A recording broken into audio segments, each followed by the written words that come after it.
Hello everyone, Sharada ಕಿಚನ್ಗೆ ನಿಮ್ಮೆಲ್ಲರಿಗೂ ಸ್ವಾಗತ. ಇವತ್ತಿನ ರೆಸಿಪಿಯಲ್ಲಿ ಗುಜರಾತಿ ಸ್ಪೆಷಲ್ ಪಾಪಡ ಮಾಡೋದನ್ನು ತೋರಿಸ್ಕೊಡ್ತಾ ಇದ್ದೀನಿ. ಇದನ್ನು ಮಾಡಲು 1 ಬಟ್ಲದಷ್ಟು ಕಡಲೆ ಹಿಟ್ಟನ್ನು ತೆಗೆದುಕೊಂಡು ಚೆನ್ನಾಗಿ ಸಾಣಿಸ್ಕೊಳ್ತಾ ಇದ್ದೀನಿ. ಈಗ ಇದಕ್ಕೆ 3/4 ಚಮಚದಷ್ಟು ಉಪ್ಪನ್ನು ಸೇರಿಸ್ಕೊಳ್ತಾ ಇದ್ದೀನಿ. 1 ಚಮಚದಷ್ಟು ಅಜ್ವೈನನ್ನು ತಿಕ್ಕಿ ಹಾಕ್ಕೊಳ್ತಾ ಇದ್ದೀನಿ. ಈ ಥರ ತಿಕ್ಕಿ ಹಾಕ್ಕೊಳ್ಳೋದ್ರಿಂದ ಇದರ ಫ್ಲೇವರ್ ತುಂಬ ಚೆನ್ನಾಗಿ ಬರುತ್ತೆ. ಈಗ ಒಂದು ಬೌಲನ್ನು ತೆಗೆದುಕೊಂಡ್ಬಿಟ್ಟು ಅದಕ್ಕೆ 1 ಚಮಚದಷ್ಟು ಪಾಪಡ್ ಖಾರನ್ನು ಹಾಕ್ಕೊಳ್ತಾ ಇದ್ದೀನಿ. 1 ಚಮಚದಷ್ಟು ಹಿಂಗು ಕೂಡ ಸೇರಿಸ್ಕೊಂಡ್ಬಿಟ್ಟು 2 ಸೌಟ್ನಷ್ಟು ನೀರನ್ನು ಹಾಕ್ಕೊಂಡ್ಬಿಟ್ಟು ಮಿಕ್ಸ್ ಮಾಡ್ಕೊಂಡ್ಬಿಟ್ಟು ಇದನ್ನು ಪಕ್ಕಕ್ಕೆ ಇಟ್ಕೊಂಡ್ಬಿಡ್ತಾ ಇದ್ದೀನಿ.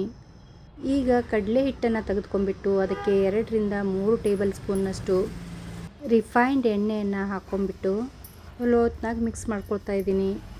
ಈಗ ಪಾಪಡ್ ಖಾರ ಮತ್ತು ಹಿಂಗಿನ ನೀರನ್ನು ಹಾಕ್ಕೊಂಡ್ಬಿಟ್ಟು ಹಿಟ್ಟಿನ ಮೇಲೆ ಎಲ್ಲ ಕಡೆ ಸಿಂಪಡಿಸ್ಬಿಟ್ಟು ಎಲ್ಲವೂ ಚೆನ್ನಾಗಿ ಮಿಕ್ಸ್ ಮಾಡ್ಕೊಂಡ್ಬಿಟ್ಟು ಇದನ್ನು ಕಲಿಸ್ಕೊಳ್ತಾ ಇದ್ದೀನಿ. ಈ ಹಿಟ್ಟನ್ನು ಗಟ್ಟಿಯಾಗಿ ನಾದ್ಕೊಳ್ಬೇಕು.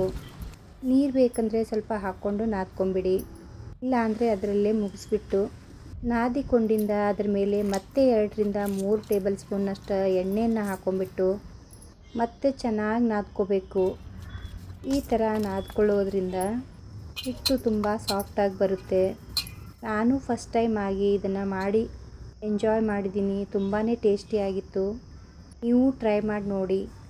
ನಾದ್ಕೊಂಡಿರುವ ಹಿಟ್ಟನ್ನು ಈ ಥರ ಉಳ್ಳಿಗಳನ್ನು ಕಟ್ ಮಾಡ್ಕೊಂಡ್ಬಿಟ್ಟು ಅದರ ಮೇಲೆ ಒದ್ದೆ ಬಟ್ಟೆಯನ್ನು ಮುಚ್ಚಿಟ್ಬಿಟ್ಟು ಒಂದು ಕಡಾಯಿಗೆ ಎಣ್ಣೆನ ಹಾಕ್ಕೊಂಡ್ಬಿಟ್ಟು ಅದನ್ನು ಚೆನ್ನಾಗಿ ಬಿಸಿ ಮಾಡಿಬಿಟ್ಟು ಒಂದು ಚಪಾತಿ ಮಣೆಯನ್ನು ತೆಗೆದುಕೊಂಡ್ಬಿಟ್ಟು ಅದು ಕೈಯಿಂದ, ಆದರೆ ನಿಮ್ಮ ಕೈಯಿಂದ ಎಷ್ಟು ತಿಳು ಆಗುತ್ತೋ ಅಷ್ಟು ತಿಳುವನ್ನು ತಿಕ್ಕಿ ಮಾಡ್ಕೊಳ್ಳಿ. ಇಲ್ಲ ಅಂದರೆ ಈ ಥರ ಲಟ್ಟಣಿಗೆಯಿಂದ ಮಾಡ್ಕೊಂಡ್ಬಿಟ್ಟು ಚಾಕುವಿನಿಂದ ತೆಗೆದುಬಿಟ್ಟು ಮೀಡಿಯಮ್ ಫ್ಲೇಮ್ನಲ್ಲಿ ಇದನ್ನು ಫ್ರೈ ಮಾಡ್ಕೊಳ್ಳಿ. ಹೈ ಫ್ಲೇಮ್ನಲ್ಲಿ ಇದನ್ನು ಫ್ರೈ ಮಾಡಿದರೆ ಸೀದೋಗ್ಬಿಡುತ್ತೆ. ಅದಕ್ಕಾಗಿ ಮೀಡಿಯಮ್ ಫ್ಲೇಮ್ನಲ್ಲೇ ಫ್ರೈ ಮಾಡ್ಕೊಳ್ಳಿ. ಜೊತೆಯಲ್ಲಿ 4 ಹಸಿಮೆಣಸಿನ್ಕಾಯಿಯನ್ನು ಫ್ರೈ ಮಾಡ್ಕೊಂಡ್ಬಿಟ್ಟು ಜಿಲೇಬಿ ಜೊತೆ ತುಂಬಾ ಸಖತ್ತಾದ ಕಾಂಬಿನೇಷನ್ ಆಗಿರುತ್ತೆ. ನನ್ನ ರೆಸಿಪಿ ಇಷ್ಟ ಆತಂದರೆ ಲೈಕ್ ಮಾಡಿ, ಶೇರ್ ಮಾಡಿ, ಸಬ್ಸ್ಕ್ರೈಬ್ ಮಾಡ್ಕೊಳ್ಳೋದನ್ನು ಮರಿಬೇಡಿ.